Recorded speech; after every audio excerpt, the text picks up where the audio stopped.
Reflections with theologian Father James Basic, campus minister and assistant professor of philosophy at Bowling Green State University in Bowling Green, Ohio. In the human heart, at times at least, there is this desire to conquer, to compete with others. Perhaps this is culturally conditioned. I think we'll have to talk about that a little bit. But the fact of the matter is, as we look in human history, we see that people have acted in a greedy way, that eventually nation-states get formed, and nation-states feel like they want to conquer others and that they have rights that they have to defend, or they want to expand their territory and so on. It seems like the whole history of the world has been shot full of that kind of behavior.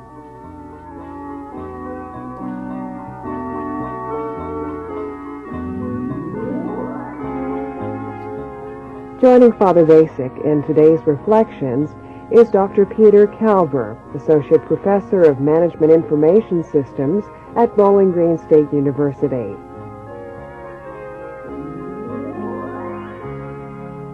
Today's Reflections focuses on the topic of pacifism and a tendency toward violence. Here's Father Basic. Pete, I want to thank you for taking time out from a busy schedule to come and speak with me on the program here. I'd like to deal with the whole question of peace and war, and I know you've been involved in that issue lately, and perhaps you could just tell us for a few seconds here about your recent involvement in the whole question and with the Bowling Green Peace Coalition, I think it is. Yes, I got involved in that somewhat before the Ground Zero week in April. In fact, I think I became involved in the Peace Coalition somewhere around February. And I got involved in that after listening to some tapes that Helen Caldicott had put together. Helen Caldicott, as you know, is, I think, president of the Physicians for Social Responsibility. So that's really the immediate cause of my becoming involved. And that Peace Coalition tries to do what, Pete? The Peace Coalition is made up, at least the Bowling Green Peace Coalition, is made up of people who, as I understand it, were initially involved in other issues such as the El Salvador issue, feminism, people who saw that there was a connection between their other concerns and the war and peace issues, and in part also because they viewed the nuclear war issue as the one that had to be solved if anything else was worth attempting to solve. In fact, I think it's probably the latter motivation, perhaps even more than the former, which led people who really started out having other interests to get involved in the peace movement, and certainly the anti-nuclear arms build-up movement. Sort of on the premise, if we do end up having a nuclear war, all the other causes don't make much sense. Exactly. There's not much that's going to be accomplished that is of any enduring value. Exactly. As a matter of fact, an interesting episode along these lines, Dick Gregory was once asked at a anti-nuclear rally why he was there instead of out working for black rights. And he said, if I protest for black rights in the morning and they drop the bomb at noon, there won't be any rights to protest for by evening. A graphic way of stating it. Exactly. Yeah. I think let's try to hone in here on a particular aspect of this problem. Perhaps we could start with the whole question of violence in our world and so on, and perhaps the human propensity to violence. It seems as though in the human heart, at times at least, that there is this desire to conquer, to compete with others. Perhaps this is culturally conditioned. I think we'll have to talk about that a little bit. But the fact of the matter is, as we look in human history, we see that people have acted in a greedy way, that eventually nation-states get formed, and nation-states feel like they want to conquer others and that they have rights that they have to defend, or they want to expand their territory and so on. It seems like the whole history of the world has been shot full of that kind of behavior.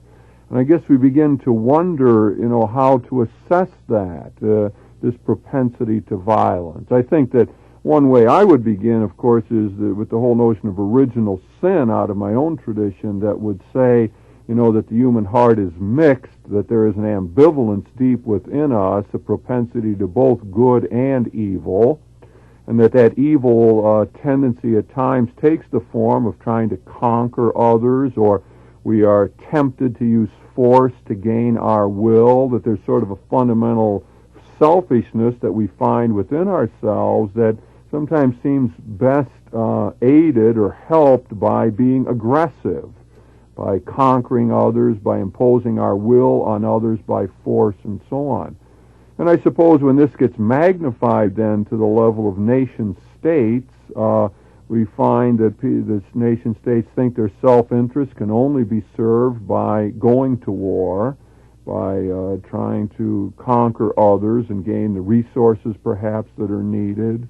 Perhaps sometimes nation states feel the need out of a sort of defensiveness, like they want to make sure their borders are going to be maintained and so on. So we've got this as a starting point. I mean, if this is really the way we want to view human nature. I think in the United States, as we could say that there's a lot of enculturation here. We've got the cowboy hero. We've got the whole six-gun notion. We've got the idea that very often on television that situations are solved through violence and force, and very seldom through dialogue, through talking things out, the more civil, reasonable way of doing things. We have a tradition in our country of a certain strength that we want to maintain. And I suppose we could get in there, too, the whole business that we are the chosen people, the light to the nations, and that we're to function in secular terms as the world policeman. That we've got a task here that's really seen in the minds of many as a noble task, as something important. Right. I myself think that that's one of the reasons we ended up in Vietnam, is out of those kind of noble reasons. So what I'm trying to throw out here is a lot of ideas about this tendency to violence or to be warlike. And I guess I'm rooting it, first of all, in the selfishness which we might find in our own nature, and secondly, in the distinctive culture in which we live. Not that we're the only culture that has violence. Obviously, others do. Although when you hear some of the murder statistics and so on compared to England or Japan, that's remarkable. And I'm thinking in England, for example, the policemen don't have guns. They just carry those billy clubs. And in our way of thinking, that is absurd, isn't it? We couldn't imagine that kind of situation. Have they been able to maintain that, by the way? I'm just curious. I know that when I was in England, yet they were still doing that. Which was fairly recently. Yeah, they were still, that was still the practice, Right. I haven't been for a number of years. When I was there, certainly they were still carrying nothing but billy clubs. Yeah. Really, you're raising, it seems to me, two separate issues. One is there a natural propensity towards violence, aggressiveness, competitiveness? And second, even if there is, does the existence of a natural inclination justify behaving on that basis, which raises interesting issues from a moral point of view. Certainly, from a moral perspective, one might argue that it is the essence of morality to overcome one's natural inclinations, so that even if we were to conclude that there was a natural propensity, that doesn't necessarily justify the behavior of individuals. An excellent point. You're speaking like a moral philosopher there, Pete. Must come from my background. Yes, right. Yeah, that is a good point. Even if we do find those tendencies, do we have to give in to them? And again, out of my own perspective, I'm going to say that the tendencies in the human heart are mixed. In fact, on balance, it seems to me that we are good and not essentially depraved, as some people have said throughout history, that there is a fundamental ambivalence, but the power of good, it seems to me, is fundamentally stronger, essentially stronger. And put in my theological terms, the power of God is greater than any of the powers of evil that exist in the world. And I think that that perhaps needs to be capitalized on. And then the other thing is the need to tend to control or to use a moral argumentation. That's be one of the problems with the whole Vietnamese War, wouldn't it? That when you read the Pentagon Papers or hear the comments on them, the moral question is really never raised. I mean, explicitly, not brought out. Is this the moral thing to be doing? And I think that really hurt us in that particular instance, that dialogue wasn't made public earlier in the whole history of that war so that the American people could sort out the moral reasonings and so on. That's interesting that you bring that up with regard to the Pentagon Papers. It has struck me recently that that's exactly what is lacking in the, quote, official dialogue, unquote, about national policy right now with regard to the arms race, with regard to nuclear preparedness, overkill, all of these things. You can listen to debates or interviews on television or radio and hear nothing but discussion of prudential concerns, who's better off, who's worse off. The moral categories never function in such discussions, and it's really remarkable that the questions, the moral categories, seem to have disappeared from any official talk about these concerns. I think it's very, very disturbing. It's as if a whole dimension of human beings has suddenly become something not to be raised at all, not to be brought up at all, to be ignored. It's as if you're almost dealing with a different species now, a species which does not perceive in moral terms. Very disturbing. Yes, it is. And I think, in a sense, that becomes sort of an indictment of the churches. That's something, you and I come from different backgrounds and traditions, and I'm heavily immersed in the life of the church and so on, and you are not. Right. But in a sense, what you are saying sort of speaks to the whole moral, cultural, institutional life of the United States. That is, where are the people who are raising these questions and so on. And I think that that really gives us a chance to look at that Christian heritage, because I think that it does shed light on this, and I see some encouraging things going on in this regard, which I want to bring to your attention. But the fact of the matter is that if you look at the Christian teaching, that you find a strong restraint element on violence. Exactly. Now, we have to keep that in mind. You just go back to the simple notion of the Scriptures and the model of Jesus. And Jesus had a lot of that. In the Sermon on the Mount in the 5th chapter of Matthew, he talks about loving your enemies and praying for those who persecute you. He says, offer the wicked no resistance and turn the other cheek. Powerful kind of statements. And he didn't just talk like that, because we see later on in the Gospel of Matthew in the 26th chapter when Jesus is being arrested and Peter wants to take up the sword, he says, put away the sword.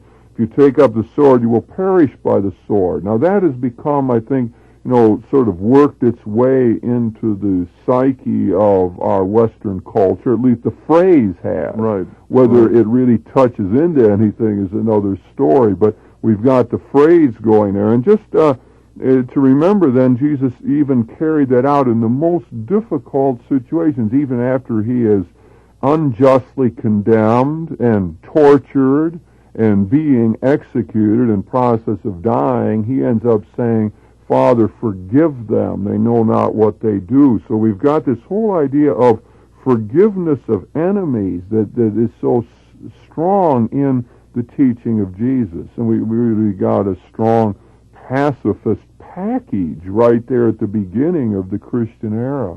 This really raises a problem for me, and I'm glad that you've put it in these terms. because I'm not particularly religious in the formal sense and don't have what I consider to be a strong background in Christian teachings, in the sense that you would, for example. Nevertheless, what I do remember from my past when I was a child and a member of a church, it's precisely the things that you just mentioned, which are the things that I remember about Christianity.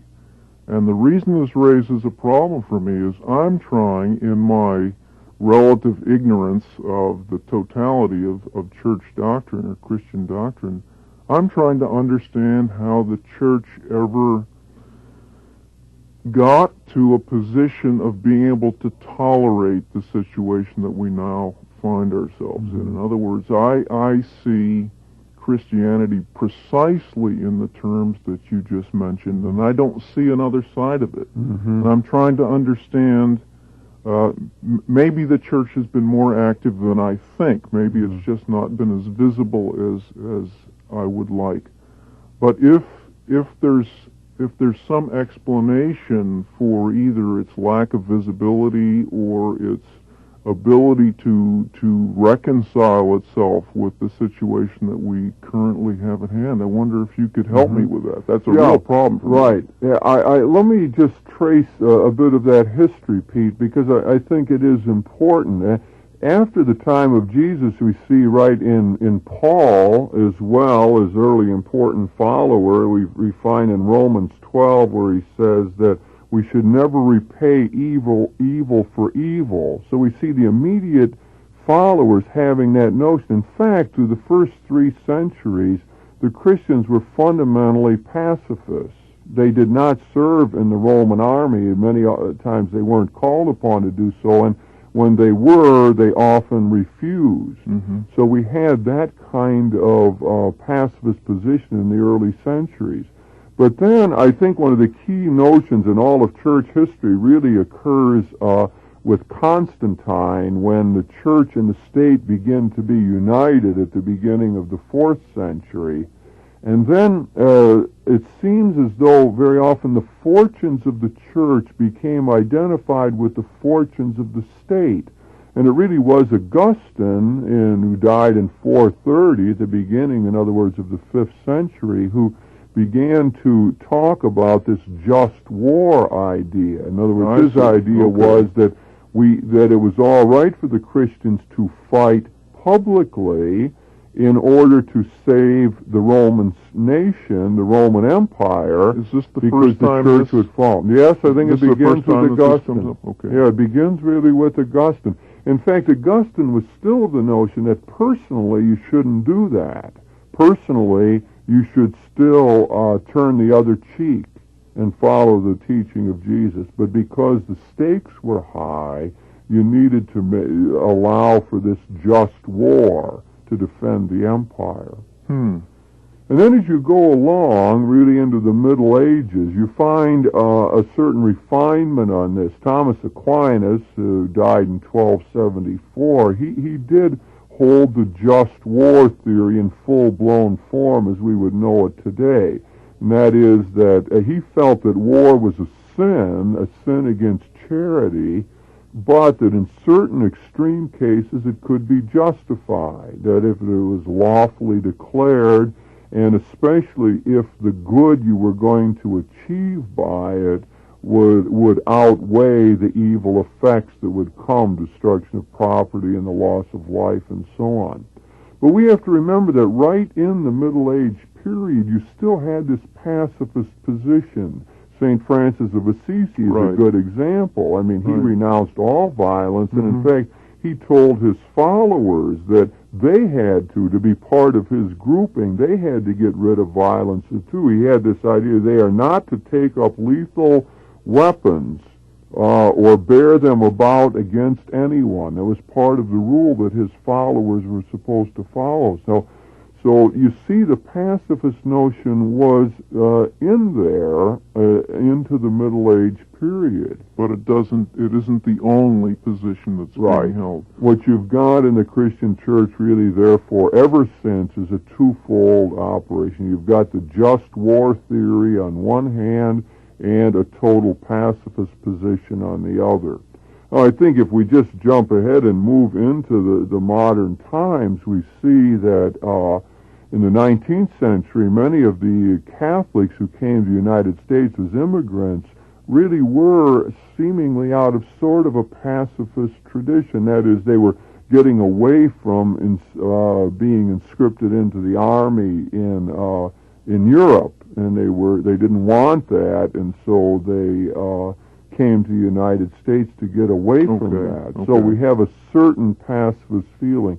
But I would have to say that if you look like the Second World War, for example, of course, the terrible thing that was Hitler and all he represented, and if there was ever, people's mind a just war, that was it. Right. There was very little pacifist sentiment at that time. Exactly. But you also get this hard sort of thing going where there's not much talk really about the saturation bombing, not much protest against even the adopting of the atomic weapons in the Christian community. You had some, I won't say there was none, but you didn't have a strong outpouring at all. So what do you think the explanation for that is? Now you're really getting to my problem. Well, I think that it is in the United States that, again, there is this amalgam of Christianity and what Robert Bellis called the civil religion, the idea that Americanism and Christianity are one, that the flag and the cross sort of meld together, and it comes out as my country right or wrong. In other words, the Christian community very often has lost its critiquing ability. Mm-hmm. Very often we have just simply baptized wars and blessed people for going to war and all of that. And I think that that seems to be what happened. Now, the reversal comes, it seems to me, with the Vietnamese War, where it's such a different situation and where some prophetic voices were raised and where gradually a peace movement began, and then we began to see more and more people in the churches moving in that direction. I'd suggest that it may have occurred slightly before the Vietnam War with a movement which is not exactly a peace movement, but which is as close as you can come, I think, and that is the civil rights movement. The extremely important position played by the Southern Christian Leadership Conference in supporting the civil rights movement suggests that at that point, the church all of a sudden, at least that arm of the church, all of a sudden takes a very active social role. Mm-hmm. And that, of course, precedes at least the most serious aspects of the Vietnam War by a little bit. And it has another aspect, that of nonviolence, right? Exactly. Because here you have Martin Luther King learning from Gandhi about the power of nonviolence, as Gandhi called it, the satyagraha, the truth force, the power of nonviolence, the power of truthful action in our world. And I think that became part of the civil rights movement and perhaps showed the pragmatic effectiveness of some nonviolent approaches. So Gandhi ended up liberating a whole continent by a whole country by this method of nonviolence. Right. And certainly the blacks in the United States saw some success come from this in the civil rights movement. Right. Yeah, so that's a good, I see what the point you're making there, and that seems helpful. I think it's good to bring out that this pacifist tradition in the Catholic community now is really taking off. There's a lot of bishops, I think there's over 50 or 60 bishops who belong to Pax Christi, a peace group, and we have a number of bishops who have spoken out strongly. Bishop Hunthausen now is refusing to pay 50% of his taxes in order. He's the Bishop of Seattle, and Wow. refusing to do that publicly in order to protest the war. In fact, he's in favor of unilateral disarmament, but I mean, I think he's one of the few Right. bishops talking that Right. way. But we Right. have other bishops who really are supporting the nuclear freeze and who are speaking out again and going back to this pacifist idea, I think. There's a bishop somewhere in Texas who is responsible for setting up a fund to assist workers who are refusing to work for the defense industries, and I think it's Amarillo or something. Amarillo Diocese. I think it's Yes. Bishop Matheson, if that's how Oh, you okay. pronounce it, who, yes, and he called upon the workers at Pantex. I think they were going to produce the neutron bomb or be part of that. Okay. And he suggested that they examine their conscience to see if indeed they wanted to be a part of that or not. And I know there are some workers who have decided to stop working Excellent. there, and of course then end up being unemployed in one way or another.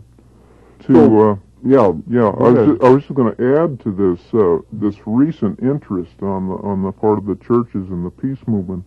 I have a piece here from the Coalition for a New Foreign and Military Policy, which is in favor of a number of moves, a general non-interventionist foreign policy, and certainly in favor of arms control. And I thought I'd just indicate to you some of the churches that are affiliated with this coalition. American Baptist churches, American Friends Service, which of course, American Friends Service is the old guard in the peace movement, of course.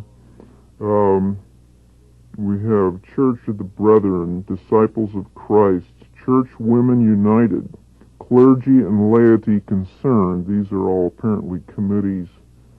Episcopal Peace Fellowship, Friends Committee on National Legislation. Moving down here a little bit, National Office. Jesuit Social Ministries, Sisters of St. Joseph of Peace, Union of American Hebrew Congregations, Unitarian Universalist Association. That doesn't surprise me too much. United Methodist Church, United Presbyterian. They're all getting involved. That cuts across the whole spectrum, it seems to me. Catholic and Protestant and Exactly. the Reformed and more evangelical churches Right. and groupings, yes. Right. I think that, some would claim that there really is a religious groundswell on all of this, that more and more people are turning this around. In fact, some people are writing these days saying that they see the Catholic Church as becoming a peace church now, that the leaders are moving in this direction. Now, I think that really is not true. I mean, A little there's premature. still, yes, I think it is, right. But I do think that we do live in a prophetic time, that it's a time when more and more people are beginning to think seriously about this, and where we are resurrecting this pacifist tradition. And of course, I think coming at it from other angles, I mean, other parts of the culture, it's not just church people who are seeing this. Definitely. You yourself are a good example of this, who are coming to a position from someplace else, and but arriving really at the same general kinds of conclusions. Yeah, that's kind of interesting because, as I said before, I don't view myself as being particularly strongly motivated from a religious point of view. Well, that's all right. Yeah, go ahead. Finish. I was going to say that my own conversion, if you will, to this came through the moral apprehension or discovery that we were in effect risking the lives of the whole human race by taking a certain position with regard to nuclear war, and it just seemed to be utterly immoral. And that's the position from which I got into this movement, really. Well, I think it is interesting that people are coming at it from different perspectives, but that a certain groundswell really seems to be occurring here in the United States and really around the world. So we have a strong European movement in this regard. Yes, we do. Well, Pete, we've been talking here about human nature to start with and the propensity to violence. And that whether that is from culture or innate, but we've certainly seen it operating throughout history. And I guess that I've been suggesting is that there's a corrective to that built into our Christian tradition. And it is a corrective that takes two different forms. One is a pacifist position coming strongly from the strong statements and lifestyle of Jesus Christ himself that says, if you take up the sword, you're going to perish by it. On the other hand, we have this just war theory, which is also sort of a humane theory. In other words, it's trying to hold down violence. It's trying to see war as only a last resort. So in one sense, both of those things are trying to keep this propensity to violence in some sort of order. But the big thing, I guess, from the Christian perspective is that we're all called upon to be peacemakers in one way or another and join other people like you of goodwill in trying to work for peace in our world.